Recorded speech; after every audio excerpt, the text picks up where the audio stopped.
to another episode of Podcasters Unleashed. We're a group of podcasters from all around the world with real conversations. We're real podcasters, and this week we're talking about food and specifically how your food is killing you. And we don't mean to be bleak or grim by saying that. It's not a statement, it's more of just a discussion question. So we're going to get into that in a minute. And before we do that, I'd just like to say that we are not experts. We're not food experts or any kind of experts. All we are is a group of podcasters who love to have discussions that hopefully teach us and our audience something.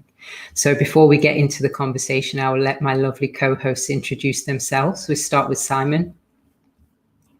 Hi, I'm Simon.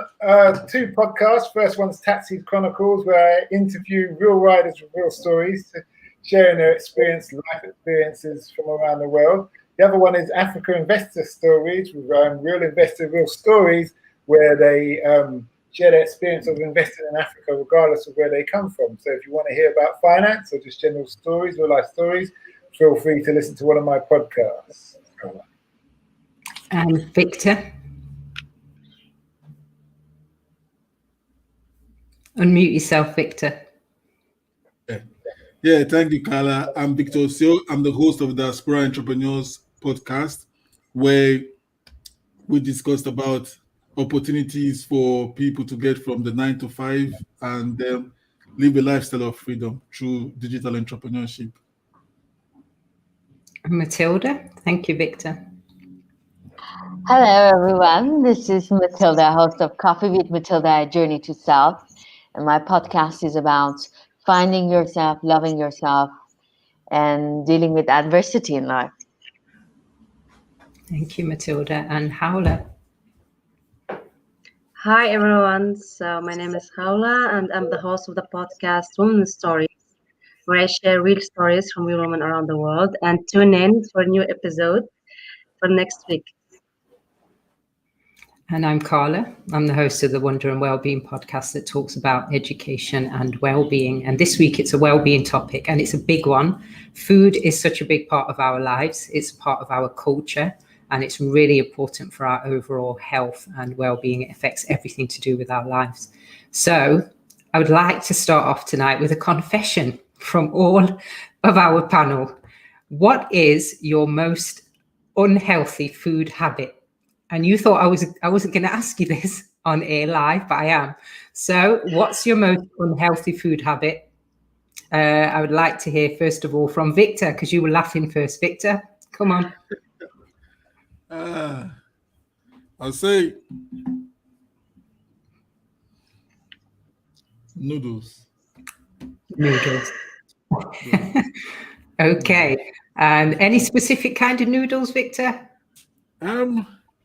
The stir fry one, those quick ones. Stuff, you just come back and you just want a quick.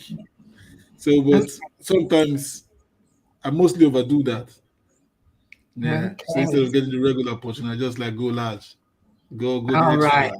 So going large on noodles. Okay. Howla, what about you? What's your unhealthiest food habit?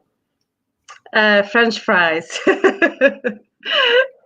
Yes, I can resist French fries, but I try to do it at home. I don't eat French fries outside, so more I do it at home, the less I'm addicted to the food.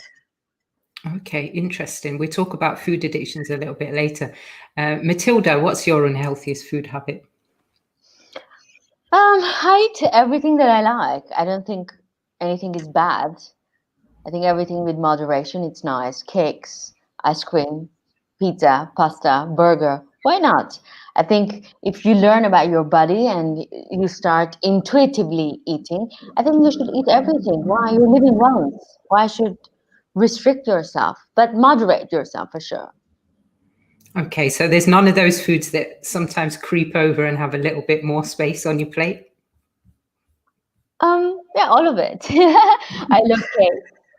I love pasta. I love French fries. I mean, these are yummy stuff.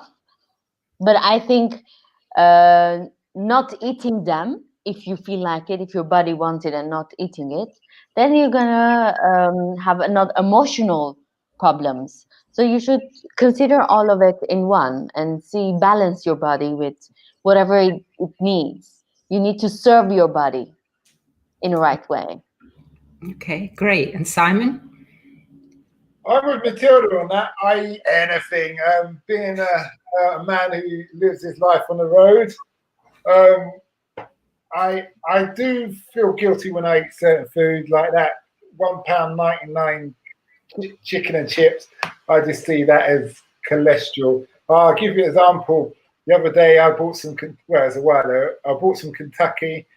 As a bachelor, I didn't eat it all. I put it in the fridge, and I thought I was going to heat it up. When I heat it up in the not microwave, so I don't use microwaves, in the oven, when I looked at the tray, there was that much grease, fat throughout the whole tray from what had been baked off the chicken, and I just thought, like, really, is that what we're doing to ourselves? But then I am a man who believes in fitness, and being an ex-military man, that you eat what you want and you just train hard.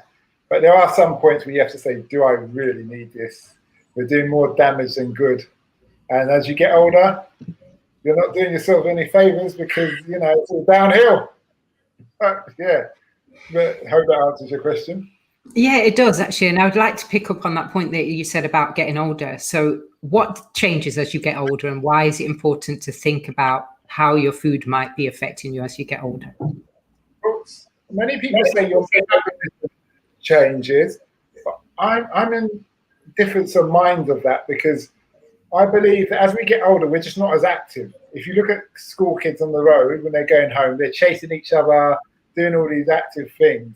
And as we get older and you have children, you're like, you're not doing half those things. And when you're at work, you're sitting down. If you're talking to your friends, you're sitting down.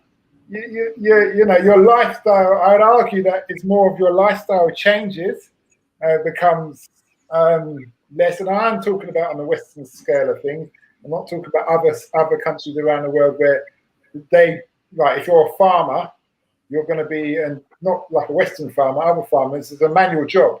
So you're still burning, you're still doing all those things. You could get away with eating anything, but in the same sense, they're eating healthy food. They're not eating injecting GMO food and all this other stuff. So it's a whole different ball game. Yeah, thanks for that, Simon. I want to pick up on what you were saying about exercise, and I want Howler to jump in and give me a point on this. What role do you think the obsession with exercise, because there is an obsession with exercise, what role do you think that plays with the interaction with the way we think about food now compared to, for example, when we were younger and it wasn't all about the gym, it was just about natural human activity and maybe more of a moderate diet, which Matilda also mentioned. Howler? Yeah, I will talk about my experience with exercise, because I had a period of my time where I was obsessed with going to gym and do this working out, and I was feeling very tired because I wasn't eating well. And when I went to there was like in a mall, a place for the sports, and the guy said to me, you can drink this fast cold drinks to have energy, and it was not very natural, it was a superficial, and he said everybody is doing it so they can maintain the exercise, and I refused to do that. So I went back to see my diet, and I wasn't really eating enough for all the exercise I was doing, and it was first step for me to change my lifestyle and how I eat, because I was not eating good, and I was not eating all the sufficient elements to handle the workouts. So I think that with our busy lifestyle and we want to go to the gym, want to do everything, but we do not respect our body enough to have all the nutrients that we need. So I do think that some people are obsessed with workouts, but they do really need to care also about their food and if they have enough food to eat. Yeah, thanks for that, Howla. And also on the point of marketing, what role do you think marketing plays in the way we look at food and the way we exercise or not exercise, and the overall lifestyle that we have in relation to eating and working out? Yeah. Well, actually, marketing also started with all this industrial manufacture food industry. They started also the marketing things to produce their products. So we end up with eating cheaper food with less nutritional content, thanks to the big food industry. And marketing plays a huge part of people's choices for food. Now they see like feedbacks from other people, or feedbacks from Google online, to see if they will go to this restaurant and if they will try to eat from this restaurant. So I do think marketing affects our choices to consume a product, and it's very, very dangerous in a way, because now they have also started the neuro scientific marketing process, where they will try to put um, like a tools in on human heads, and try to really understand and observe the behavior of the consumer.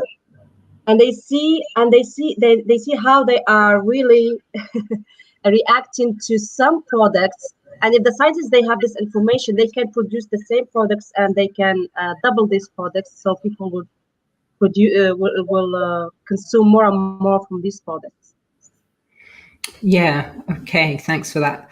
All right, so we've got a question here from Nelson. Nelson says, has any of your diets changed due to COVID-19? If so, how? Example, are you eating more vitamin C and oranges? Matilda, do you want to have an answer of that? Well, I mean, I'm still recovering from COVID-19, believe it or not. It's been 2 months, and I still don't have my smell, and I don't have my sense and smell. I'm trying to eat healthy, but I realize I'm eating things that I never liked chocolate. It's very funny, but I don't like chocolate. But now I'm eating chocolate, maybe because I don't even understand the taste of it that well, and it's just sweet and maybe covers the need of sweets in me. And I'm realizing, wow, I liked a chocolate cake, which that would never happen. So it's funny. I think COVID changed a lot of things in me. My balance in my body has changed. But I feel like I need to because it went through so hard time, I need to give my body enough vitamins and a lot of vegetables, a lot of fruits to recover. So I'm trying to eat healthy, very healthy. Okay, and Victor, have you made any changes in light of COVID?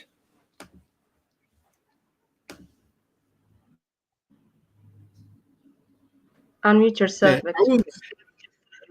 yeah, thank you. I wouldn't say there's any deliberate move on my part, or maybe subconscious level. I don't know.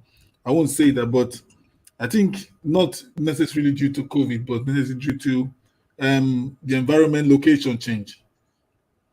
So I think that is why my eating habit has changed over the past few months.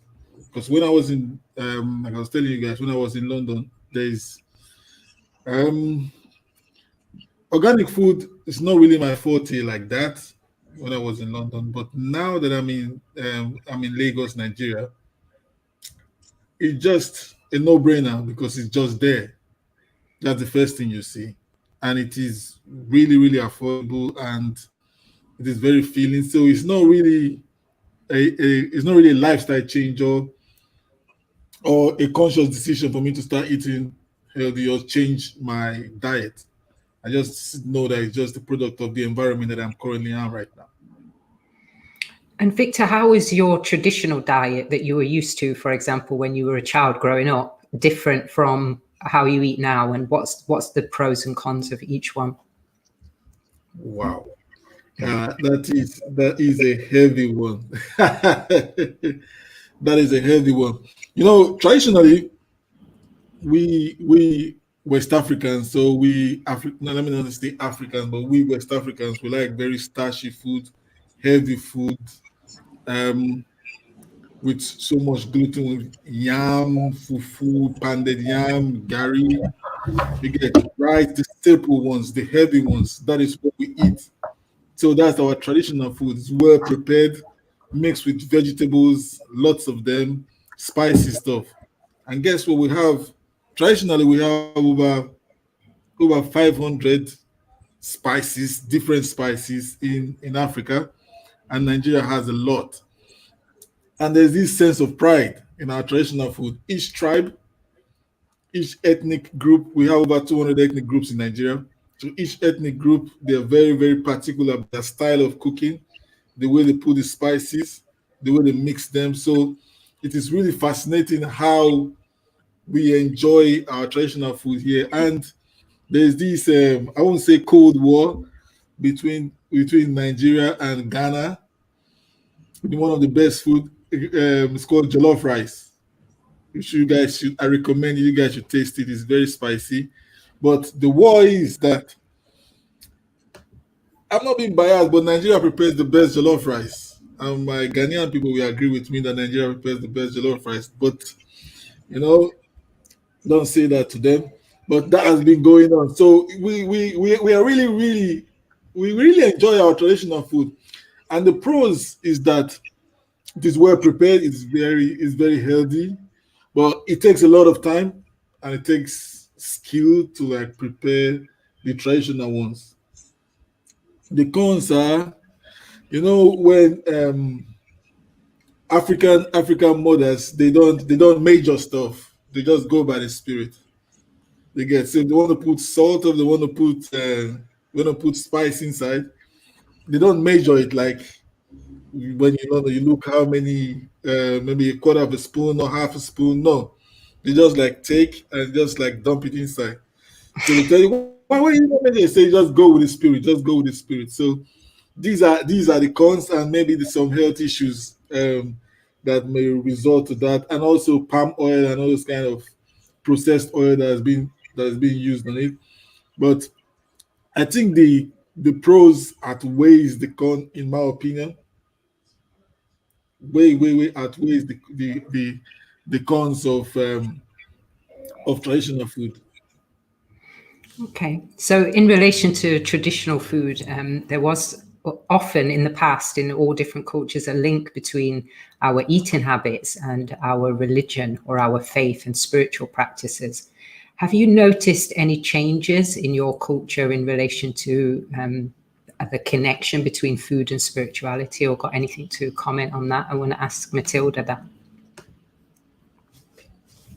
Shall I answer now? Yeah.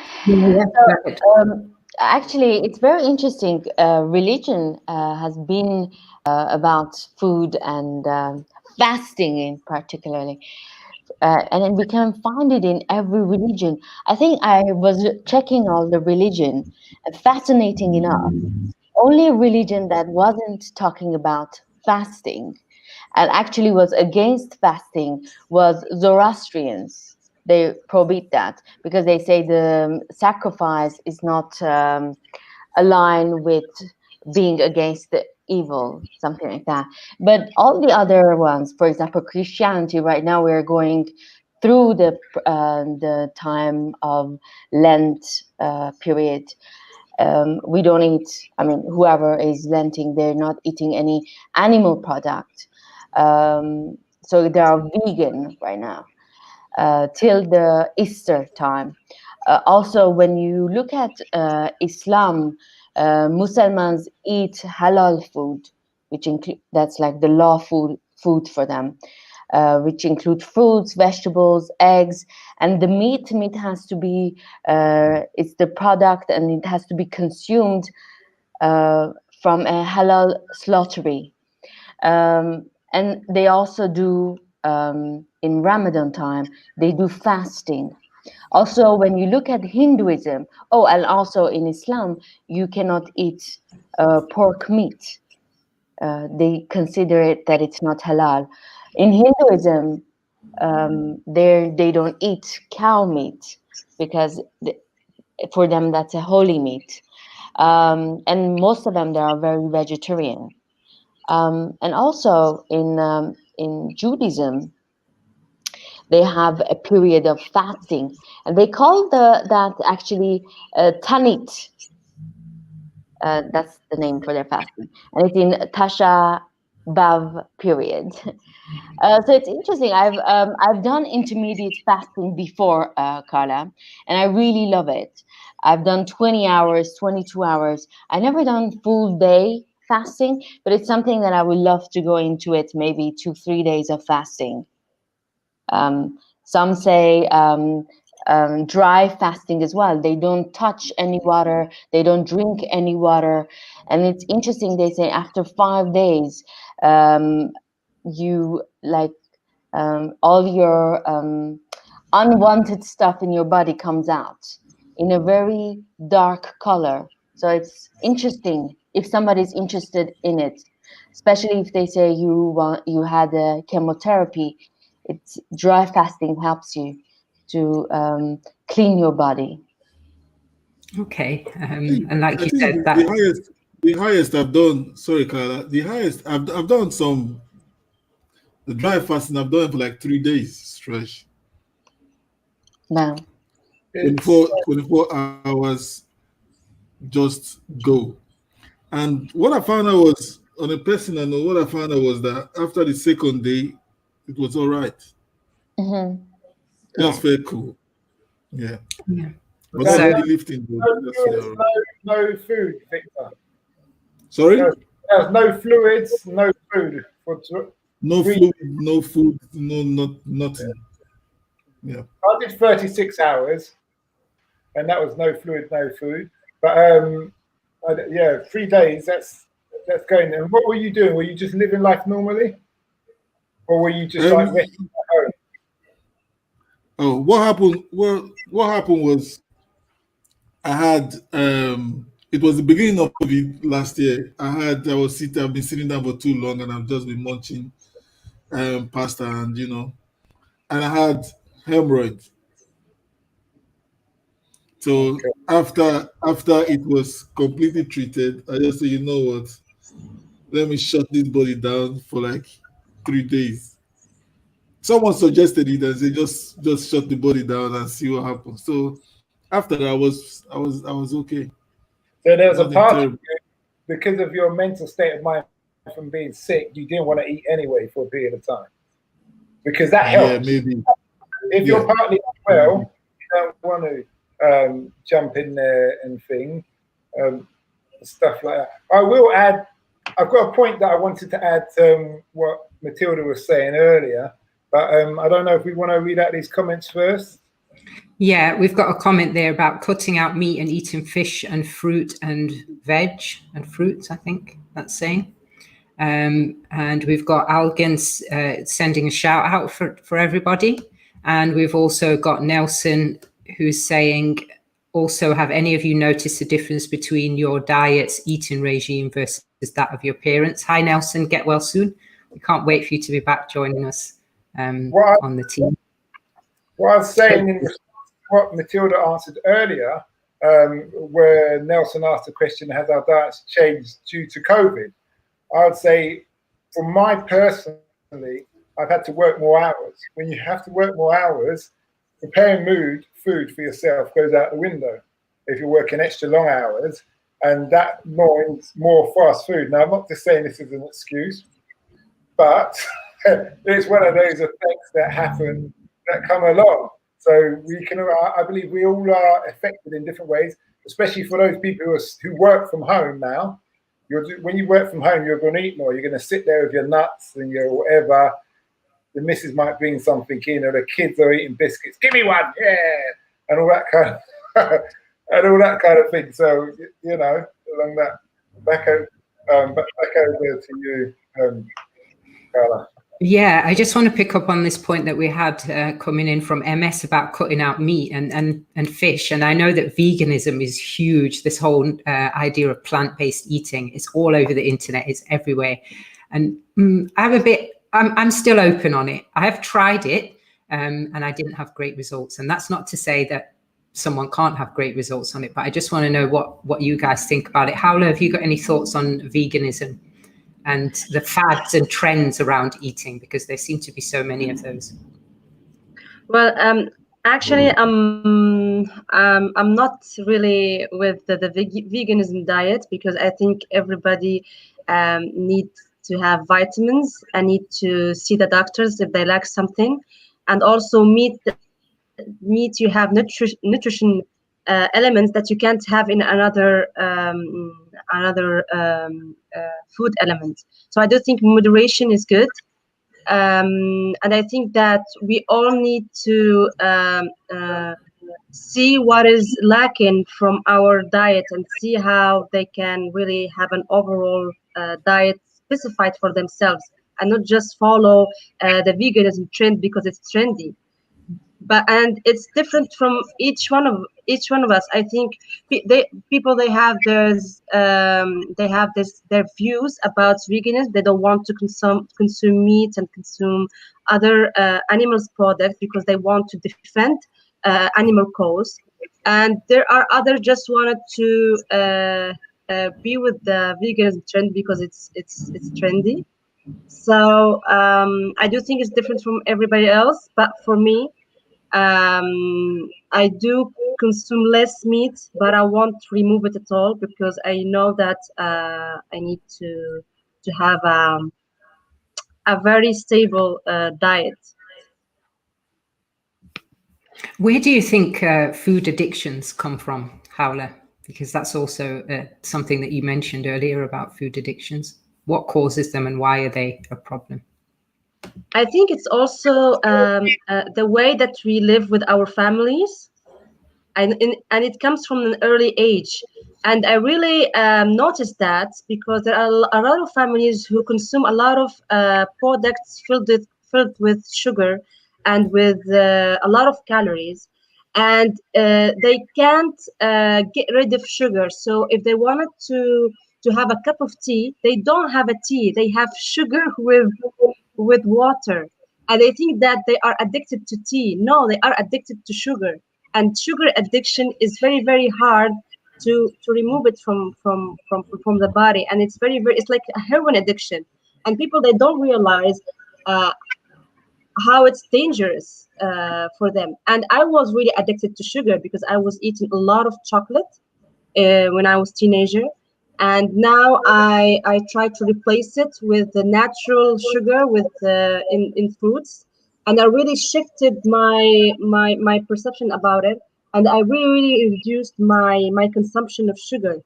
And sugar could contain in all elements, and I do think that addiction comes with some hidden nutrition that could contain in some food, like sugar, salt, other elements that people are addicted to it. Even Coca-Cola, it's made of sugar, and people are addicted to sugar, not to the beverage itself. Yeah, and addictions or addictions to foods such as sugar are linked to connection and relationships. And I know Matilda mentioned something earlier about emotional eating, and I just want to give her a chance to elaborate on that and speak about the importance of a balanced diet, but also being aware of the connection between your eating and emotions. And I know that this is probably more of a big one for us as women, because we become very aware of it because of our hormonal pattern. But I'm just going to hand over to Matilda to talk a bit about why we should have a balanced diet and watch out for that emotional eating. I believe, like, I think that is bad. Dieting is bad. The concept of it actually affects your emotion. I read this book, fascinating book about intuitive eating. And it was very interesting. It was asking you actually why you eat certain food. The reason you are gravitated towards certain food is because there are certain emotion that is related to it. In order for you to constantly force yourself, discipline yourself, oh, I'm not eating sugar, I'm not eating chocolate, I'm not doing this, I'm doing that. Maybe understand your body, understand what your body needs. What is it indicating? What is the need that you're not, what's the need that hasn't met? Why you eat sugar and when you eat sugar. Maybe there is an emotional relation there. Once you fix that emotional problem, maybe you wouldn't even crave sugar. So you wouldn't even control yourself to not eat sugar. So the fact that you're constantly going to be fighting with yourself for disciplining yourself, that energy that you have to put yourself in a certain path, maybe you should put that energy to understand how you feel about food, and then lots of things are covered already. Yeah, thanks for that, Matilda. That's great. Those are great points about just personalization. Yep, we've got a couple of comments. Oh, good. Yeah. Go on the comments. I'll jump in afterwards. Yeah, so we've got MS is saying that they agree that sugar and salt, I think that should say there, does affect health. Yes, very much so. We didn't mention salt, but salt is another one that has a significant impact on health in a negative way when it's gone to the extreme. And we've also got a comment from Hussul Afrique, who says men are becoming more emotional eaters, not just women, maybe beverage consumptions. Oh yeah, so this is all about the hidden sugars in our diet. So it's not just in food and cakes and candy, it's also in drinks, even alcoholic drinks that sometimes people think do not contain sugar or whatever they do. So those can also affect people's health quite significantly. I wonder why men are becoming emotional eaters. I'm going to pass this over to you, Simon, because I know that you've got some other comments as well. If you could answer, why are men becoming emotional eaters, and are they? Is that true? I think you would have to ask this Hustle guy that because I'm a big believer in lifestyle. And following on from what Matilda was saying, and basically what everyone's been saying here, it's like if you don't live an active lifestyle, then obviously your consumption of food can increase, but even if it stays the same, there's going to be some bodily function changes increase because you're not burning as much fuel. And to me, that's just like 2 and 2 makes 4. It's not rocket science. Yes, there are bad foods that we probably shouldn't be eating. Yes, there are also foods that are actually killing us because they're wrapped in plastic, wrapped in tin foil. I'll give you an example. Our food in the military, the ration packs, they got expiry dates of 10, 15 years. That's in tin foil. Now, I'm no scientist, but I'm sure that anything wrapped in tin foil for that long, even though it's sealed and airtight, and I've eaten them really old, probably some of that contaminant of the bag is entering into the food and being consumed. You don't have to be a rocket science to kind of think, yeah, there's probably something going on a lot wrong. And that's why eating lots of tin food, argumentatively, is not a wise thing.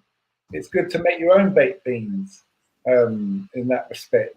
And you can control how much sugar or salt goes in there and that thing. And I totally agree what was being said earlier about with how when you're chasing when I was living in Africa and Kenya, I just drank water for years. And one day I tasted juice. It was disgusting.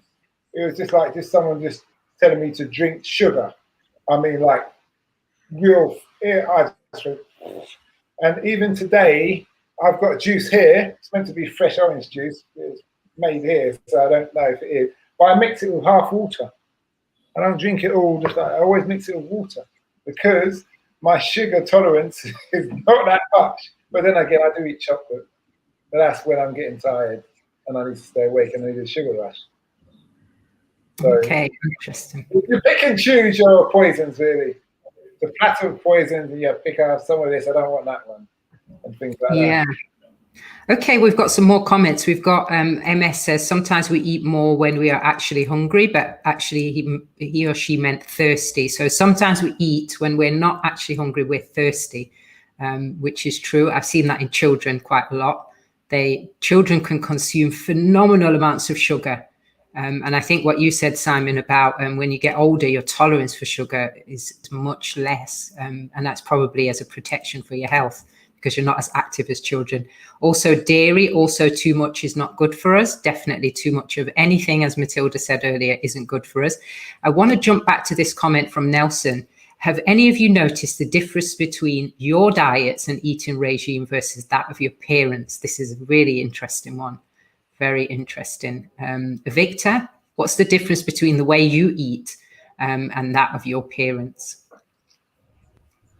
Yeah, the way, is it me?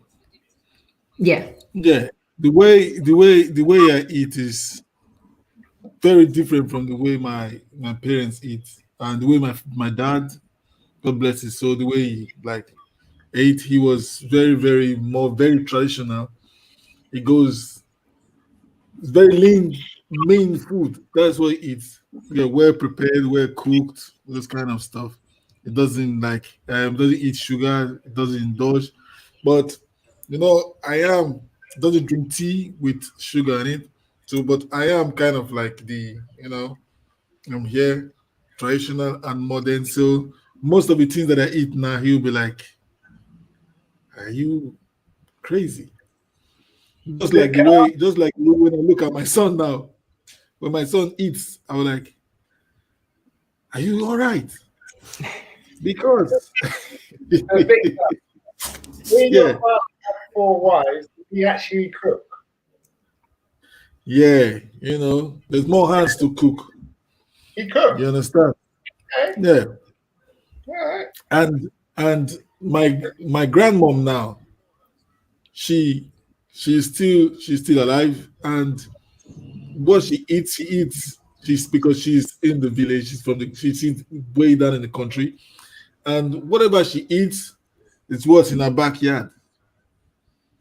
Again, she's like 98 now, so I wouldn't like go back. I wouldn't even think about going back to my backyard, pick tomato, pick onions, just like make something to eat. No, because I just want to like stretch my hands and get it off the shelf.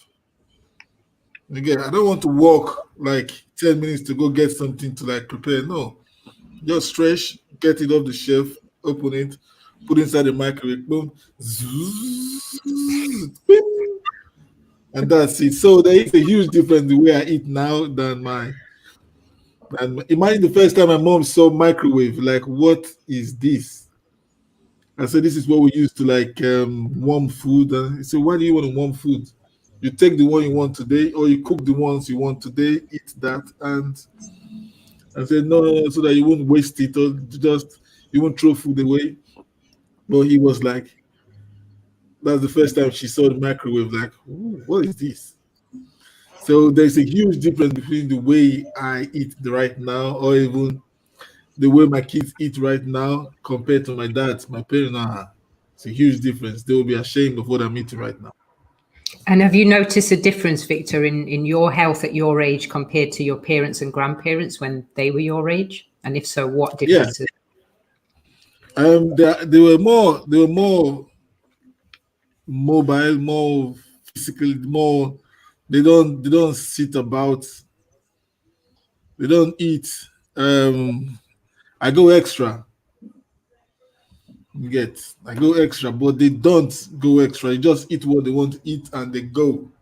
And when they get to their factory or get to wherever they work, wherever they do their business, when they want to eat lunch or their food, they have just that portion and just walk away.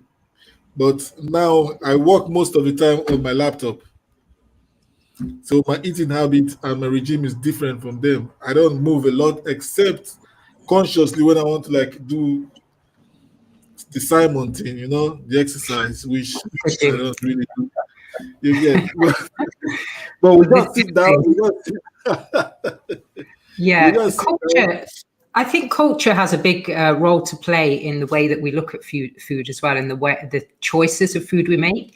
And I just want to jump over to Matilda and then Howler, and maybe back to Simon to talk a little bit about things that you're aware of from your culture that affect the way you eat, either in positive or negative ways, and maybe some takeaways from your parents and grandparents about how to remain healthy and to make sure that your food is not killing you, basically.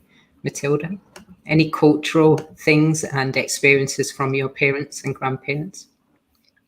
Well, I think the fact that we need to cook food and cook food at home and invite friends or family to get together and eat. So that can be an actually positive thing and a negative thing. I'm going to explain the negative part of it. The positive, and I think everything, your food is always fresh. And the fact that I would see, based on my culture, Iranian food takes long time to prepare. Like it takes 3 or 4 hours every day. So my mom would spend that many hours to just prepare fresh food. And for me, that's how life should be. I think the negative part of it, because most of the Iranians and Armenians, they love to eat because for them it's a get together. It represents that as well. So we have lots of events are around eating and getting together.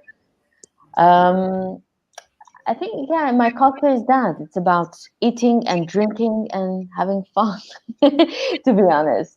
I have a very positive relation with food. That's why dieting doesn't have a lot of, we don't have that concept in our culture because, yeah, the concept doesn't exist that much. It's more of a Western culture, this dieting part. Yeah, definitely. And I think that's down to the more, like you've just said, it's very social. Eating is a very social thing in your culture. And I think for a lot of Eastern cultures or non-Westernized cultures, eating is a big part of the social infrastructure and the connection between people. And so having an individual diet or going on a diet kind of disconnects you away from that. And Yeah. also, I'm realizing, in Western culture, I see a lot of, beautiful girls that they have, for me, amazing body or lovely body, but they go on a diet and they don't eat and they have eating disorder. I don't see that in my culture because, I mean, when you're with your friends and you're with your family, the emotions are in a way that you won't have a negative coloration to the food. So I think yesterday when I was thinking about it, how culture affects people's choices. I see people that are skinny here, but I never seen someone that has a eating disorder. Yeah, that's interesting. I think there are some cultural implications in relation to eating disorders, and they are universal. They do affect girls and women from all cultures, but they are more prevalent in westernized countries. You're right. Howler, have you got any comments on your parents and your cultural experiences around eating, or even what Matilda's just said in relation to eating disorders? Because I saw you were in agreement there. I guess eating disorders not so common in Arab culture either. No, it's not so common, and I share the same idea as Matilda. In the Eastern countries, we don't pay attention to our bodies, and if you get thinner or fat, we just enjoy eating with the families, and it's like a really important event to get together and to share the meal. And even in Morocco, and I'm glad that I was raised when I was younger there because. Most the dishes in Morocco contain vegetables, and they rely on whole grains, freshly prepared food, spices, and sweet food rather than refined sugar and deep frying. So they use also lamb, which is leaner than red meat, and also couscous. It's very famous, which is healthier than rice. So I really saw a very great healthy meals there. And then when I went to different countries, I really found a big difference between Moroccan food, which was contained the whole nutrition that I need, and the other food. I mean, like in Egypt, they are very relied on the mainstream media and the trends and the marketing. So they consume a lot of sugar, they consume a lot of salt, and they don't realize it. And also when I stayed there, my health has decreased a little bit from the food that I've eaten. So it's interesting to see also a different kind of culture, and also how the environment could affect your eating habits. Yeah, definitely. Really good point there about environment. Okay, we've got this comment here. Hustle says Ethiopia, Africa's oldest independent country, offers the best of both worlds, an ancient cultural heritage and a unique, delicious cuisine consisting of vegetables, spicy meat, and varieties of bread. That sounds like all healthy eating around the world, not just Ethiopia. I'm sure they have wonderful food there, but everybody's food around the world. Yeah. Carla, No. if I just want to say, just want to add to what Matilda and Hala just said regards cultural eating, how social influence. See, in let me say in Nigeria and maybe Ghana and some in Western Africa, it is the bigger the better. You get. So you're being encouraged to eat because when you come so skinny and like, and you want to and someone and you want to get married, they say, "Come, you need to go fatten up. You need to go fatten up. You need some flesh on you." You get so they don't no body shaming of any sort. So when you see someone coming with all these, you're like, okay, this guy's enjoying himself or she's enjoying herself. So food, even in the family circle, food plays a huge role in the Western African circle. I would say in African circle, food plays a huge role. They don't body shame here. So as skinny as someone needs to tell you, "Oi, you need to go and fatten up." Yeah, I remember that actually. I'm from Jamaican background and I'm very thin by nature. It's just my DNA. I can eat everything and anything and I cannot get fat. And it was a real problem actually, because anytime I'm around anybody, especially old grandmothers, Jamaican old parents and stuff, they're always trying to fatten me up. And my sister, actually, we're both the same, but it doesn't work. It doesn't work for everyone. So if I could bottle it up and sell it, I think I'd probably make millions, but I can't. So. To resolve that, what they've been doing in Jamaica for some time, some of the women chicken feed, which is chicken feed designed to fatten the chicken, so it sells easily. And so some women who are quite skinny, or women in general who want to be bigger, they eat that, mix that with their food, and you see their body just curves, Yeah, I think I'll pass on the chicken feed. I've heard about that, Simon. Not chicken. So I'll go with Matilda's, which is just to enjoy a variety of foods. And I spent a long time in the Middle East and I loved it. I loved their culture, the way that they socialize around food. I thought that was really nice. And in fact, I was saying earlier that all cultures have that in common. The traditional culture had in common that food was social. It was about connecting, and it didn't matter what you had or didn't have. What mattered is that you spent time together and ate together and enjoyed your food and had a healthy relationship with food, which Matilda also brought out. So we just like to emphasize that. Also, coffee time. In my culture, coffee time is a very important time. It's usually around like 10:30, 11 a.m. And you have coffee with your friends, usually, and you have some pastries, you have fruits. And for like half an hour or 1 hour, everything stops. There's nothing more important than that. And you just chat, you just relax, and you enjoy your day, and you just talk about whatever you want with your friends, laugh, and then okay, you resume everything and you start your day after that. But that coffee time is very important. To buy the proper pastry for that coffee is important. So I think I love what I'm taking from my culture is the coffee time and the pastry and the fruit and the conversation that comes with it. Yeah, and I kind of think, Matilda, that we hear a lot about negative things of what food does to you, what sugar does to you, what this does to you, and oil and all these different things. But these elements have been part of our diet for a long time. Even sugar, they make a big deal about sugar, but what we're actually talking about is refined white sugar and toxins mixed in with refined white sugar. But actually pastries, cakes, what you've just described sounds like British afternoon tea. It sounds like everywhere around the world has the same, and it's not the food itself, is it, that makes us sick? It's the rituals and practices and maybe the emotions and the psychology behind it as well that make us sick. So I think we have to mention that as a disclaimer to say that we're not saying that any particular foods are killing you per se. There are foods that probably are not the best to consume on a regular basis. But a varied diet is the best way to go. And we're not experts, as we said at the beginning, on food or anything else. We're just a group of podcasters that like to share our ideas and discuss different topics. So before we wrap up, guys, any final points for our audience, for each other regarding food? Matilda? I want to talk about fasting. I think it's intermittent fasting is a new trend as well.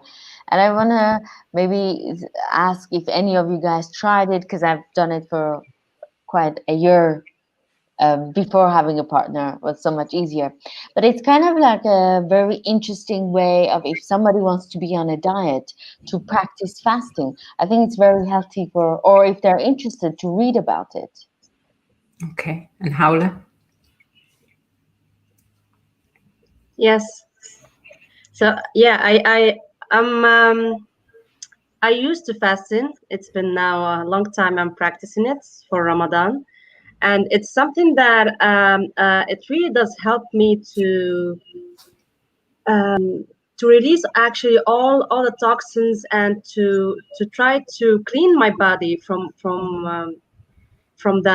all the toxic things that I have. And I do think it's a challenge. I take it as a challenge, because you reduce all the food that you eat, and you try to sacrifice all the food, and you try to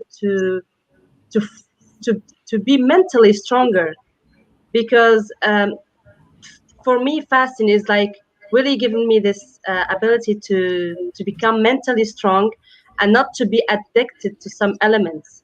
So and also I feel very healthy, and I lose a lot of weight, which I don't really focus on losing weight, but I do lose a lot of weight, and it makes me more concentrated about tasks that I do each day. So I do think that it's very, very healthy, and I think someone who wants to try fasting, he needs to be in a good health, and he needs to check himself out before doing this fasting, because it's not good for everybody, uh, or especially for women who are pregnant, or for also children. I do think that it needs to be checked with the doctor before trying to do any sort of fasting. Yeah, that's good information. Thanks for that, Howla. Simon, any final thoughts? I always tell people, really and truly, if you're willing to do the work and exercise, then you can eat what you want within reason. If you eat too much of any of one thing, it's not going to be good. And that's about it. And don't forget to have the things that in the COVID time that boost your immune system, your zinc, your black seed oil, just having orange juice. Have the fruit with seeds in, not the GMO food, load of rubbish. I don't care what anyone else wants to say about that. But generally, have the natural stuff and you'll be all right. And exercise. Early morning jogs, 4 miles minimum. That's very military advice there from Simon. Thank you, Simon. Victor, final thoughts? Yeah, I would say enjoy your food, man.